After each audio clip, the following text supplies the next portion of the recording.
Good morning, good morning, good morning, everyone. Welcome to today's second episode of Spilling Tea. I'm your host, Tiffany Daniels, and we are, of course, in spite of what you're seeing on the screen right here, going back to JD versus AH. So we had I like to call them, a mockumentary come out as of last week. And we got some transcripts, and I've got some pertinent asking blah blah blah blah blah blah. I'm not awake. I have some pertinent questions to ask Miss AH in regards to it. So this is, in my opinion, an attempt to sway the public back into AH's favor. Try to convince those undecideds or those who know absolutely nothing about the case over to her side, and it failed miserably. Miserably. Why? Because at this point, there is just too much information out there proving that she lied time and again and again and again. And the majority of folks have seen it for what it is.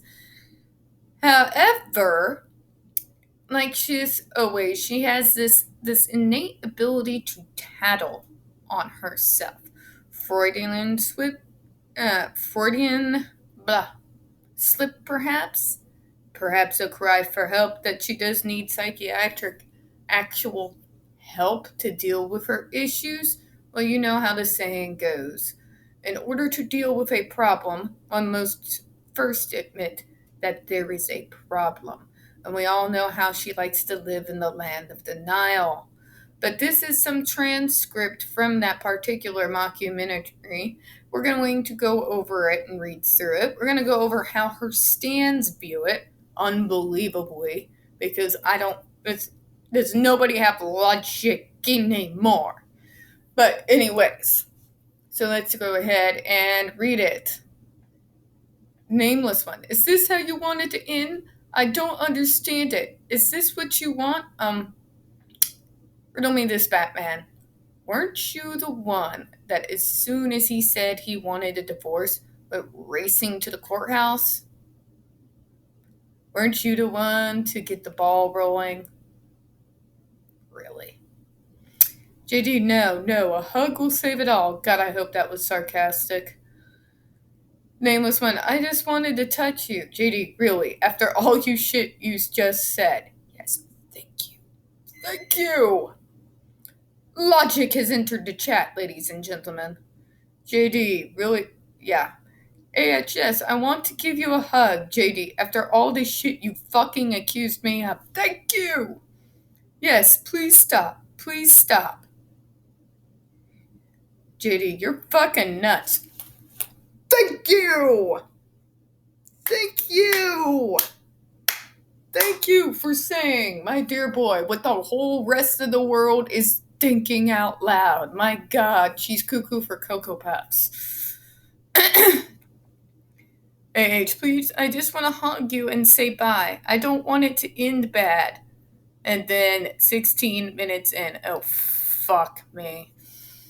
I feel like I'm going to die without you. What if I die without you?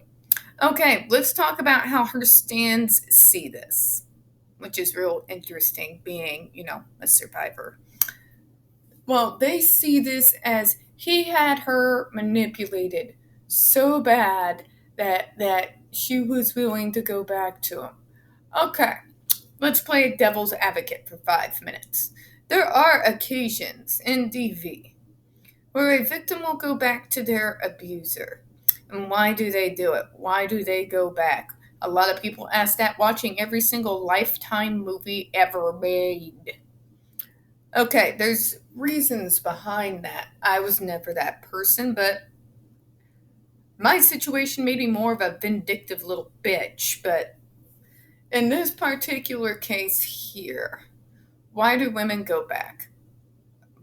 Out of fear, folks. They're afraid that this person's going to track them down and kill them. Have somebody else kill them. They have them convinced that they have all the power in the world. Need I go on? Okay? Granted, you have that stance. Sure.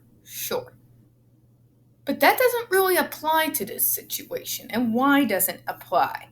Because AH, as a movie star, has plenty of funds to provide herself for security, to provide herself to be encircled with her people. She was also dating Muskie at the time, who I guarantee you probably has top-notch security. I hate the fucker, but I will probably never give him the throat punch that he deserves for his brain chip and calling people like me a disease. But I digress. He probably has top-notch security, right? She was dating him at the time. Also, little tidbit, off subject, but not really. At this time, earlier, she had been seen with Muskie in Florida. So what the fuck is she doing? Traveling from the safety of Muskie and his security details, flying to fucking San Francisco, where he finds her in his damn bed. Can somebody explain that shit to me? What exactly was she doing there? If she is so afraid for her life, why in the name of God is she stalking the media, tracking him down, and going into his hotel room? Just saying. By the way, had AH been a man and JD a woman, we wouldn't even be arguing this point. Were JD even a neurotypical, there would probably still be arguments, but it would not be at the same vehemence, okay? Just putting that out there too. Because I always have to, because people don't get it. Anyways, moving on, sorry. Okay, and then on top of that, this woman is unfucking-leavable. So she does all the op-eds. She does her victim of TV bullshit videos. And then she's going to track him down in San Francisco and demand a hug. The fuck? The fuck? Okay? The fuck? Alright. And to top it all off, this woman who's so afraid of her life, who yet tracks him across to the other side of the country and somehow ends up in his hotel room when she's supposed to be over there with Muskie. I wonder what he feels about this little tidbit being revealed. But anyways, I digress. And she's all demanding a hug. The hell. Oh, and to top it all off, she pulls the whole, what if I die without you? I'm going to die without you. Oh, folks, this is abuser manipulation 101. Okay? They pull this sock out of a drawer as a last resort whenever, the victim is fucking had it. Done. As Peter Griffin would say, done. He was done. Done. So she tries to go the whole suicidal route, which she had her mother and her father lay the groundwork for, and text messages back and forth between him and Deb. And I'm sorry.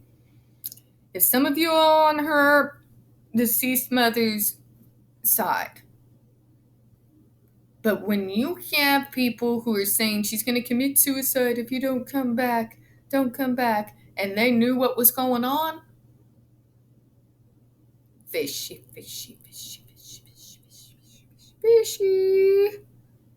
Just saying. Now, later on in these audios and clips from this particular hotel visit, she's trying to get him in the bed. Just cuddle me in the bed. Don't you want to cuddle me? Fuck no, bitch. Get the fuck out of my room. That would be me. But yeah, goes from this to just sleep with me while she's fucking recording. So, what do we get off from this, boys, ladies, and gentlemen? It's another setup. It's another setup. Because if it weren't a setup, if it was a genuine, spontaneous need to reconcile because she actually loved him so much, why the fuck was she recording? Hmm? Because with the whole stop, no, please stop, why do I got the feeling she would have filmed the whole thing, and had she managed to actually succeed in seducing him, would have used that too. I was forced at, knife point, whatever the fuck she wants to spout off now. Yeah. Yeah.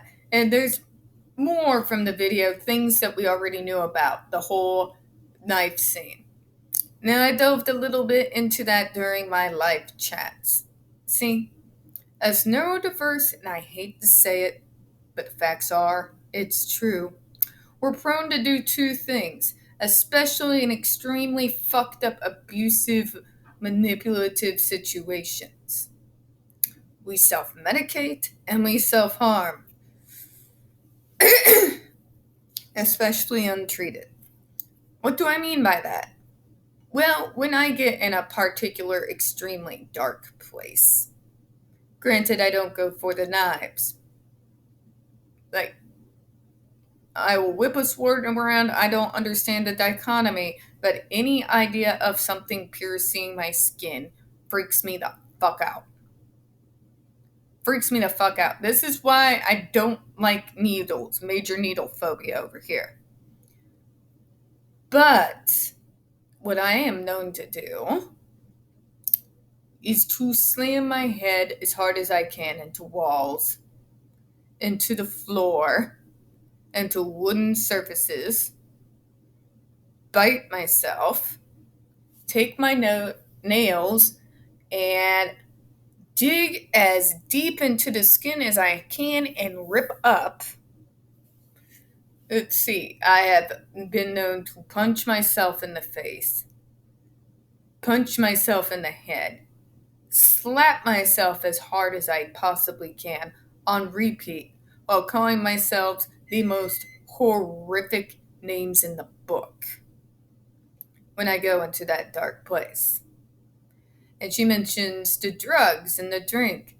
So sometimes we don't use these items just for self-medication. Sometimes we also use them as self-destructive as well as self-medicative. For example, when my dad died, and after all that culmination of all the shit I had gone through up to that point, it all hit and came down like an avalanche. So I very consciously, knowing exactly what I was doing, it was no unconscious decision that I became an alcoholic, folks. I went and actually researched what the lethal limit would be for my weight. Thankfully, in spite of doing everything to the letter, I'm still here. But you see what I mean. So everyone who wants to sit there and scream drugs, drugs, drugs, drink, drink, drink. Neurodiverse, we tend to head to one of our preferred methods of self-medication when in crisis. At least this is what I have noticed with myself and what I'm noticing here.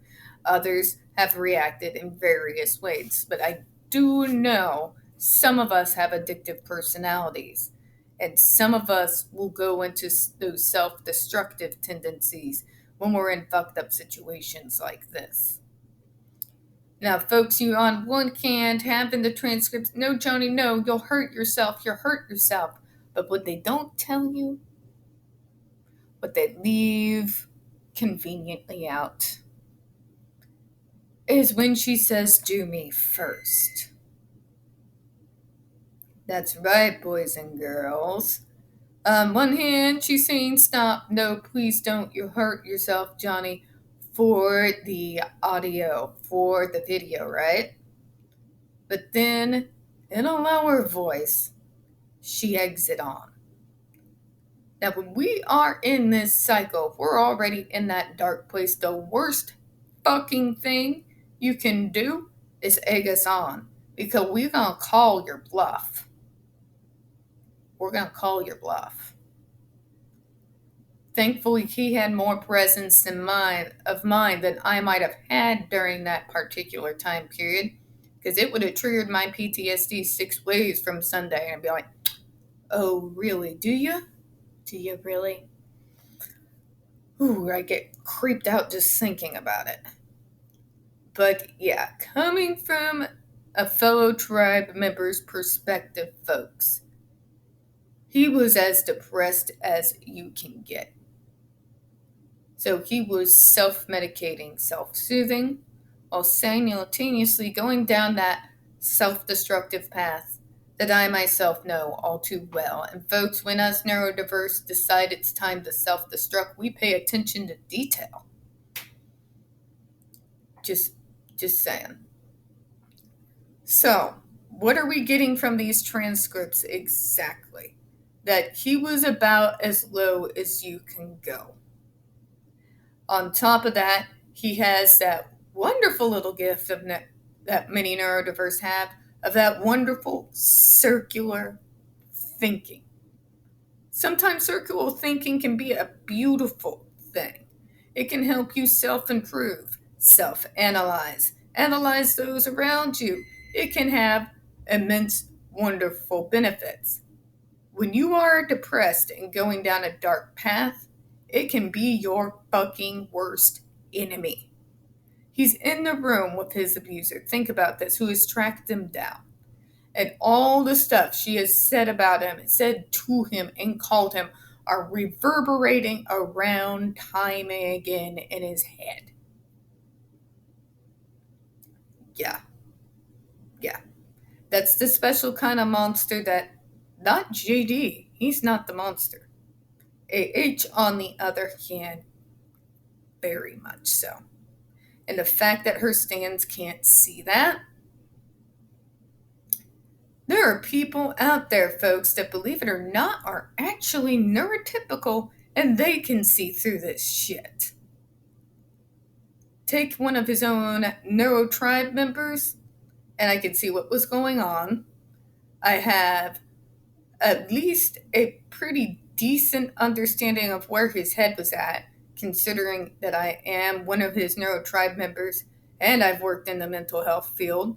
I've seen it, worked with people who are in that horrible space, on top of having experienced it myself. Yeah, this is complete manipulation.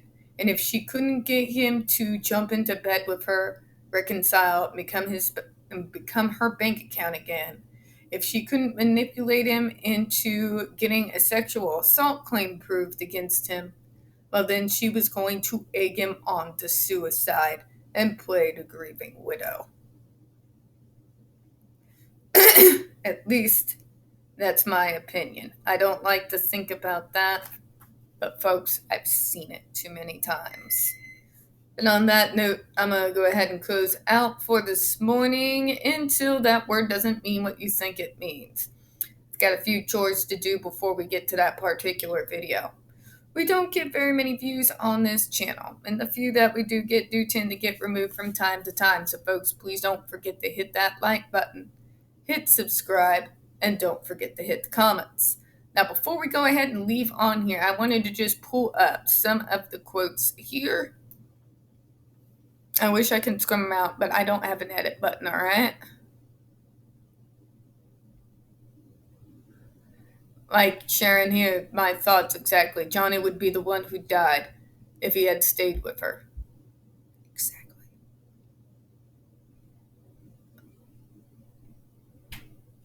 Right, and this is some of what we were talking about here. Why is it that when someone does wrong, all of a sudden they're going to die without you, when in reality they just want to keep doing you wrong and hurt you more. Indeed. And it is a tactic that people like her use. I know it personally because my personal narc last year tried to pull me in with that shit. Yeah. Yeah. Yeah. Y'all didn't know about that, but yeah, that happened. Sorry, dude. I've been through things since you. I've been with other narcs since you. You can go fuck off right alongside the JRC. May you all be neighbors when you're burning in hell. Alright, so we're going to go ahead and close out. I do appreciate your time, and as always, we here at Spilling Tea hope you have a good one. And until the next one, folks.